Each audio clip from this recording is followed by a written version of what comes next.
Good morning students. बच्चों,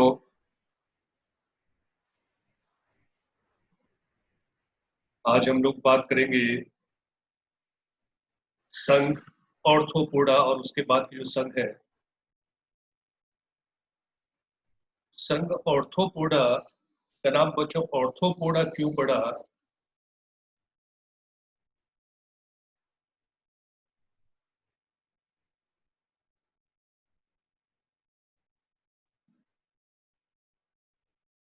तो एक ग्रीक वर्ड है ऑर्थोन। ऑर्थोपोडा जो शब्द है बच्चों, एक ग्रीक शब्द से आया है। ऑर्थोन का मतलब होता है ज्वाइंटेड, अर्थात संधियां, और पोडोज का मतलब होता है फूल, उपांग। तो इसके जो उपांग होते हैं बच्चों, उनमें संधियां पाए जाते, ज्वाइंट्स पाए जाते। तो आप बोलोगे सर ज्वाइंट्स तो हमारे में भी पाए जाते हैं, तो हम ऑर्थोपोडा में क्यों नहीं आते हैं? बच्चों, हमारे जो ज्वाइंट्स हैं ये अंतः कंकाल बनाता है। अंतः कंकाल अस्थि और उपास्थि के द्वारा ज्वाइंट बनते हैं, जबकि इनकी विशेषता ये है कि इनमें अस्थि उपास्थि का अंतः कंकाल नहीं है, लेकिन फिर भी ज्वाइंट्स वाले उपांग है, संधि युक्त उपांग है, इसीलिए इनको ऑर्थोपोडा कहते हैं। आप अगर डायग्राम देखें तो बहुत सारे आप मौत है, ये बटरफ्लाई है, सेंटीपीड से आप कान खजूरा कहते हो बच्चों, मिलीपीड, प्राण, झींगा मछली, मछली नहीं है ना, झींगा मछली, मछली नहीं है झींगा। ये ऑर्थोपोडा है, ऑर्थोपोडा संघ का एक प्राणी। इसके अलावा स्पाइडर है, बिच्छू है, स्कॉर्पियोन है। ठीक है बच्चों, ये था ऑर्थोपोडा। अब इसके पढ़ते हैं लक्षण। ऑर्थोपोडा का नाम ऑर्थोपोडा क्यों पड़ा? एग्जाम्पल आपके सामने है। अब बच्चों, इसके कुछ लक्षण अगर आप देखें, यह ऐसी ही लक्षण आपको लिखने हैं, ऐसे ही इनको उतार के आपको तैयार करते रहना है। ऑर्थोज का मतलब मैंने आपको बता दिया क्या होता है, संधि। और पोडोज मतलब होता है बच्चों उपांग, क्योंकि इनमें संधि उपांग पाए जाते हैं, इसलिए इनको ऑर्थोपोडा कहते हैं। प्राणी समुदाय का बच्चों सबसे बड़ा संघ है ये। आधुनिक, अगर आप आज की बात करें, आधुनिक समय की बात करें, ये बहुत प्रभावी संघ है। पैर इसके एक ज्वाइंट वाले हैं बच्चों, इस कारण से ये क्या है, बहुत प्रभावी संघ बनता है। लगभग 2/3 प्राणियों की जातियों का, लगभग 2/3 प्राणी क्या है, ऑर्थोपोड्स। लगभग इसकी 9 लाख जातियां बच्चों पाई जाती। ठीक है, पहले पॉइंट क्या लिखोगे, ऑर्थोज का मतलब क्या होता है और पोडोज मतलब क्या होता है। दूसरा पॉइंट, ऑर्थोपोडा प्राणी संघ का सबसे बड़ा संघ है, और क्योंकि सबसे बड़ा इसलिए सबसे प्रभावी संघ भी है। लगभग 9 लाख जाति, पूरे प्राणियों का 2/3 तो यही पाया जाता है। अगर आप संगठन देखें तो इसमें बच्चों अंग तंत्र स्तर का संगठन पाया जाता है। सब में लिखना है। द्विपार्श्व सम्मित होते हैं, त्रिकोण की, ये भी सब में लिखना है। विखंडित होते हैं, अर्थात शरीर खंडों में बटा हुआ, सिर, वक्ष और उदर। बाह्य खंडता होती है बच्चों, आंतरिक खंडता नहीं होती, जैसे कि इससे पहले वाले संघ में था। जो एनेलिडा आपने पढ़ा, उसमें बाह्य खंडता भी थी और आंतरिक खंडता भी थी, जबकि ऑर्थोपोडा में केवल बाह्य खंडता होगी, अंतः खंडता नहीं, आंतरिक खंडित नहीं होता है। प्रगुहीय प्राणी, ये भी सब में लिखना है। तो कॉमन पॉइंट क्या क्या आएंगे अभी, अंततंत्र स्तर का संगठन पाया जाता है, द्विपार्श्व सम्मित होते हैं, त्रिकोणिकी है, प्रगुहीय प्राणी। सम्मिति थोड़ा सा चेंज हो सकता है, लेकिन बाकी अंततंत्र स्तर का संगठन, त्रिकोणिकी और प्रगुहीय सब में आएगा। इसके बाद के जितने सारे संघ आएंगे सब में आएंगे। ऑर्थोपोडा का जो शरीर है बच्चों, काइटिन से बने बाह्य कंकाल से ढका रहता है। अगर आप कॉकरोच को देखें तो कॉकरोच के बाहर अगर उसके पंखों को छोड़ दें बच्चों, तो उसका जो प्रत्येक हड्ड है उसमें प्लेट्स लगी होती है जो बहिर्कंकाल की बनी होती है। बहिर्कंकाल किसका बना है? काइटिन का बना हुआ है, सख्त होता है। शरीर सिर, वक्ष और उदर में विभाजित है। आपको बता दिया है कि शरीर विखंडित होता है, लेकिन विखंडन केवल बाह्य। श्वसन अंग में क्या क्या है बच्चों? तो फ्लोम है, जिनको आप गिल्स कहते हो, झालर कहते हो। पुस्तक फ्लोम, ठीक है। पुस्तक फुफ्फुस अथवा श्वसनिकाओं के द्वारा। श्वसन किसके द्वारा होगा? फ्लोम जो जलीय ऑर्थोपोड्स है, पुस्तक फ्लोम, पुस्तक फुफ्फुस, अथवा जो स्थलीय उनमें श्वसनिकाओं के द्वारा क्या होता है? श्वसन। परिसंचरण तंत्र खुला, श्वसन तंत्र, श्वसन अंग कौन कौन है वो लिखना है। परिसंचरण तंत्र कैसा है? खुला। संवेदी अंग में बच्चों श्रृंगिकाएं होती है। अगर आपने देखा होगा एंटीना जैसे रचना लगी होती है कॉकरोच में, वो संवेदी अंग है उसका। आंखें होती है, सामान्य भी होती है और संयुक्त भी होती है। और संतुलन पुट्टी, स्टेटोस्टेट होता है बच्चों, जो इसके शरीर का उठते समय या चलते समय संतुलन बनाता है। उत्सर्जन मेलपीगी नलिकाओं के द्वारा होता है। तो आप कॉकरोच पढ़ेंगे तब आप पढ़ेंगे आप। उत्सर्जन किसके द्वारा? मेलपीगी नलिकाओं के द्वारा होता है। नर और मादा पृथक होते हैं तथा अधिकांशतः अंड प्रजक होते हैं, अर्थात अंडों को उत्पन्न करते हैं, बच्चे नहीं देते हैं। हालांकि बच्चे भी देते हैं, अंडे भी देते हैं, लेकिन अधिकतर क्या है? अधिकांशतः है बच्चे देते हैं। परिवर्धन जो है वो प्रत्यक्ष भी हो सकता है अथवा अप्रत्यक्ष भी हो सकता है। और आपको पता है कि अगर परिवर्तन अप्रत्यक्ष होगा तो इसमें लार्वा अवस्था बने। इस संघ के बहुत सारे प्राणी ऐसे हैं बच्चों जो आर्थिक रूप से महत्व के, जो आर्थिक रूप से क्या है? महत्व वाले हैं। जैसे एपिस, मधुमक्खी, एपिस इंडिका। बॉबिक्स, रेशम कीट, जिससे रेशम मिलता है बच्चों। लेसिफर, लाख का कीट, जिससे लाख मिलता है। तो अगर आर्थिक महत्व के हैं तो आर्थिक नुकसान वाले भी बहुत सारे कीटक ऐसे हैं जो हमारी फसलों को नष्ट कर देते हैं। और बहुत सारे कीटक ऐसे हैं जो रोग उत्पन्न करते हैं। होता है malaria, female anopheles, culex, aedes, ये सब मच्छरें।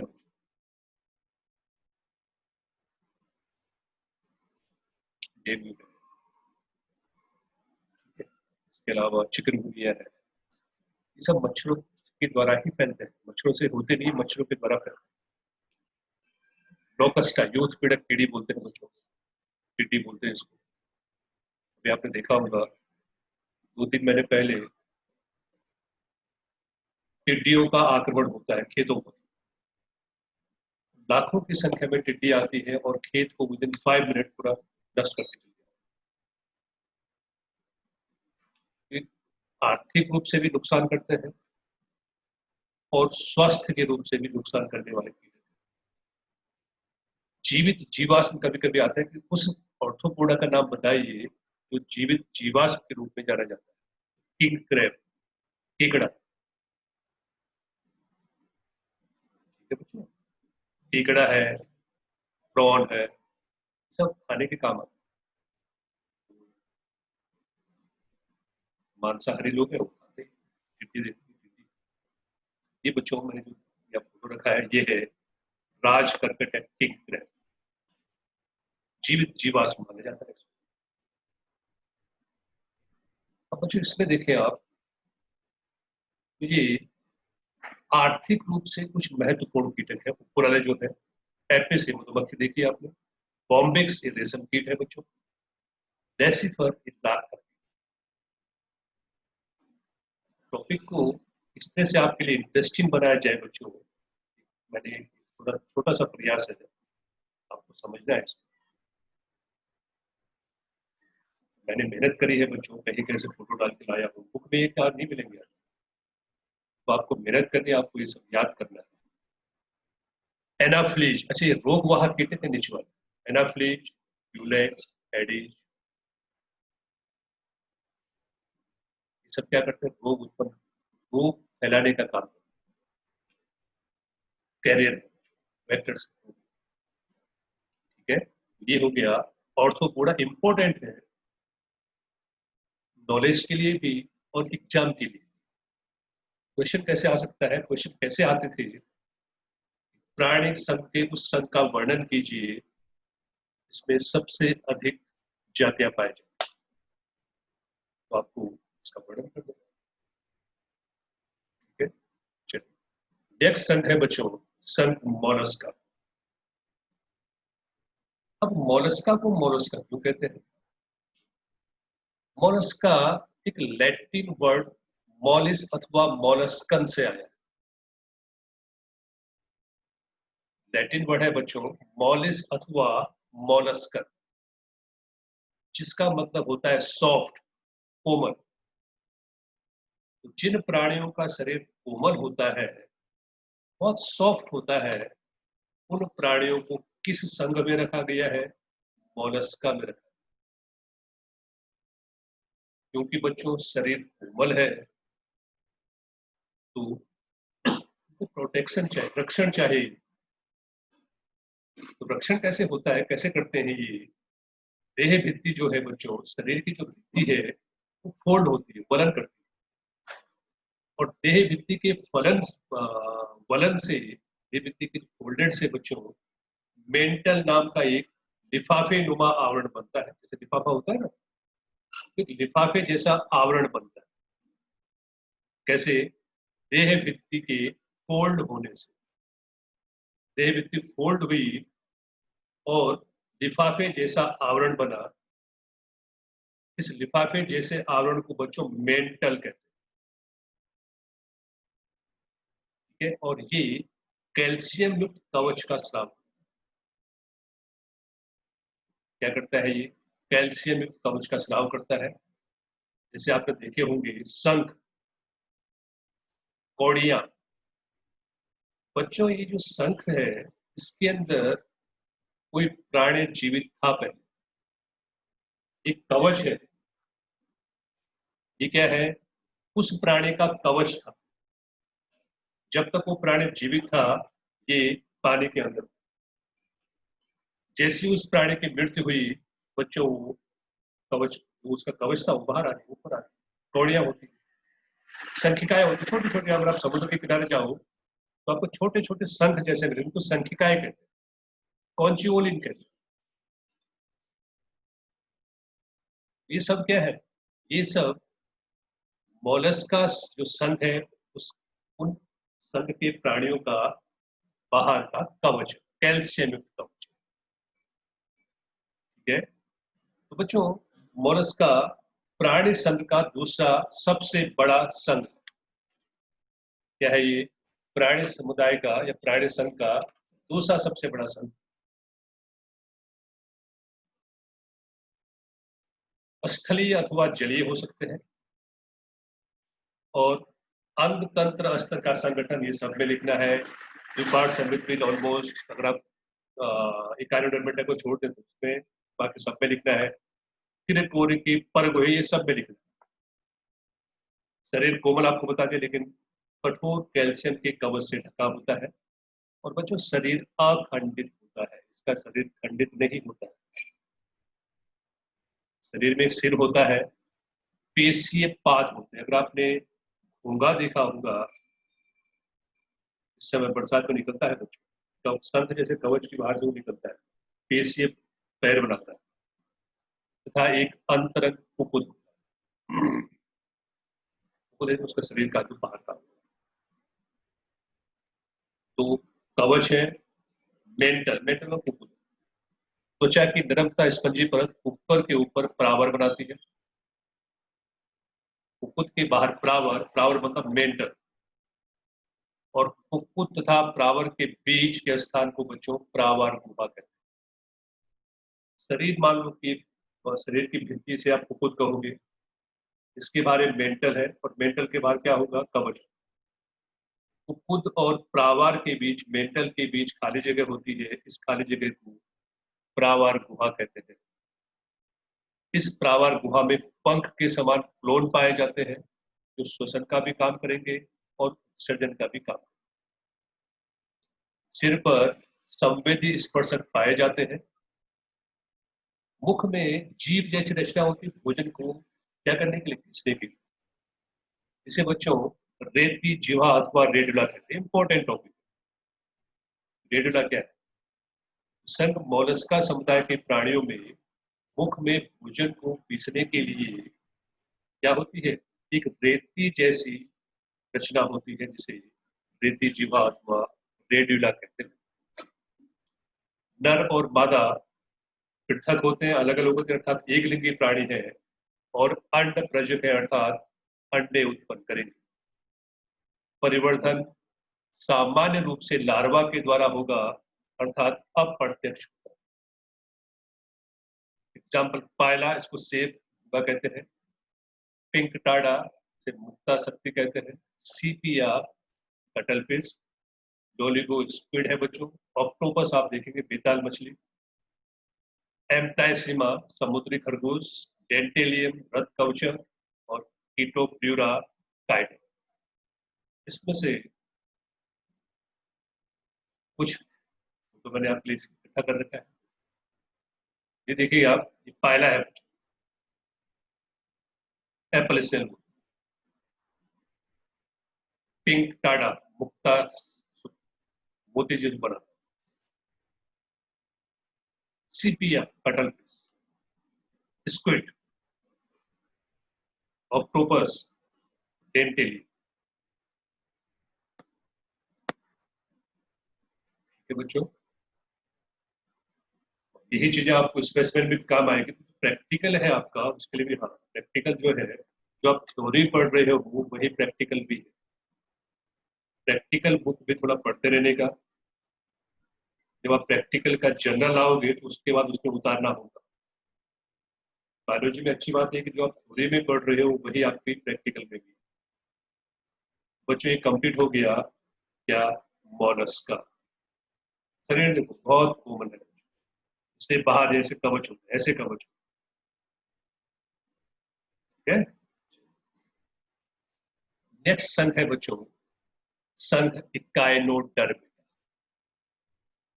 ये भी ग्रीक वर्ड है। इकाइन मतलब होता है त्वचा, सॉरी सूल। इकाइन मतलब सूल, कांटे।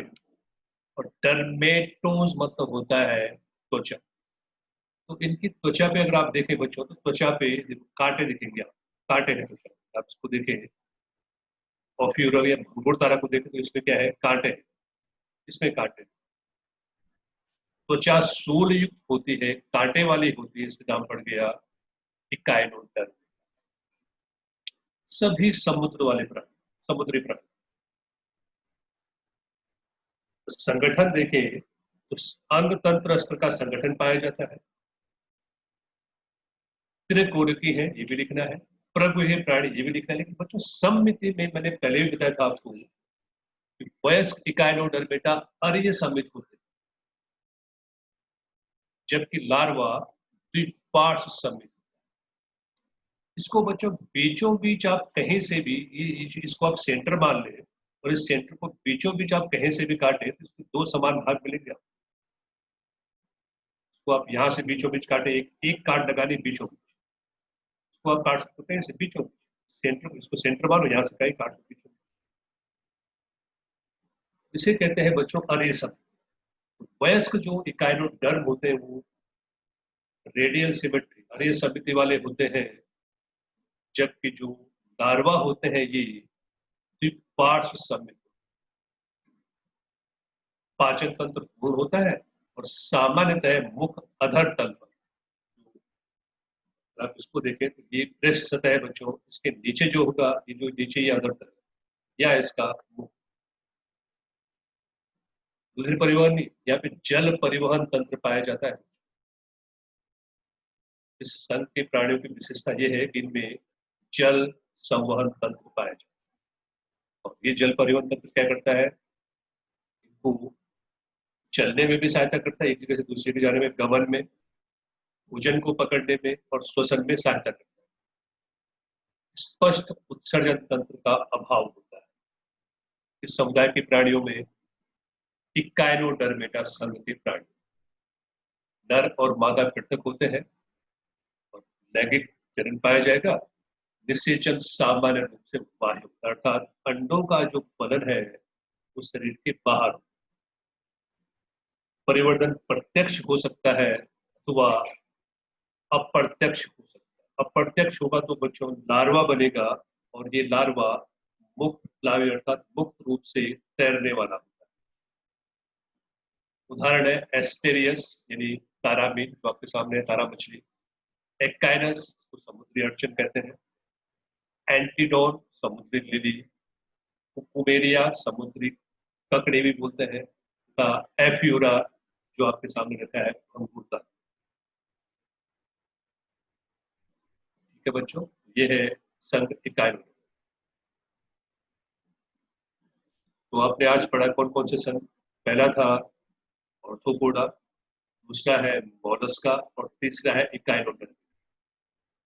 इनके नाम क्यों रखे गए हैं ये, और 6 पॉइंट और एग्जाम्पल बच्चों तैयार। प्रैक्टिकल में मैंने आपको बताया कि ये सब चीजें आपके प्रैक्टिकल में जो है स्टारफिश आएगा, स्टारफिश के बारे में नहीं लिखता,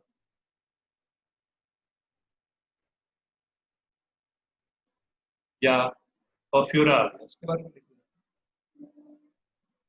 ठीक है बच्चों, तो आज आपको इतना तैयार करना है।